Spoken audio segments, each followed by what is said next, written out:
Bob Marley for President 2024. But 5 days later, the Washington Post said this: top officials repeatedly rejected requests from Donald Trump's security detail for more personnel. The next day, the New York Times said this: Mr. Guglielmi acknowledged that the Secret Service had turned down some requests for additional federal security assets for Mr. Trump's detail. So which is it? Because both statements can't be true. Were you guessing or lying when you said you didn't turn down requests from President Trump's detail? Neither, sir, and I appreciate the question. Well, what were you doing? Because those statements don't jive.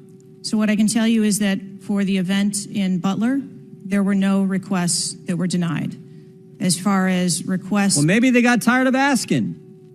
Maybe you turned them down so darn much, they said, not worth asking. How many times did you turn them down ahead of that? I think that it is important to distinguish between what some people may view as a denial of an asset or a request. Well, is Mr. Guglielmi your spokesperson?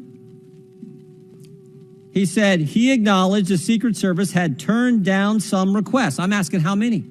A denial of a request does not equal a vulnerability. Well, tell me what it is. There are a number of ways that threats and risks can be mitigated with a number of different assets, whether that be through personnel, whether that be through technology, or other resources. Well, tell the committee which it was. They asked for additional help in some form or another. You told them no.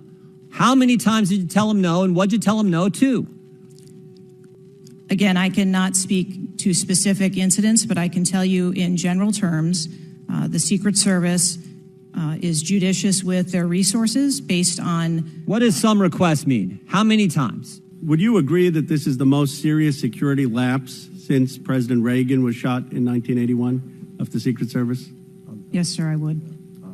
And, you know what Stuart Knight did when he was in charge at the time of the Secret Service? You know what he did afterwards? He remained on duty. He resigned. He resigned.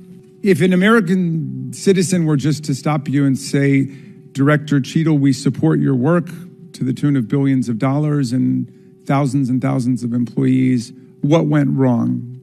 What would you say? Again, knowing that we're 9 days out, I would say, as I have said from the very outset, I accept responsibility for this tragedy. We are going to look into how this happened, and we are going to take corrective action to ensure that it never happens again. Bob Marley for President 2024.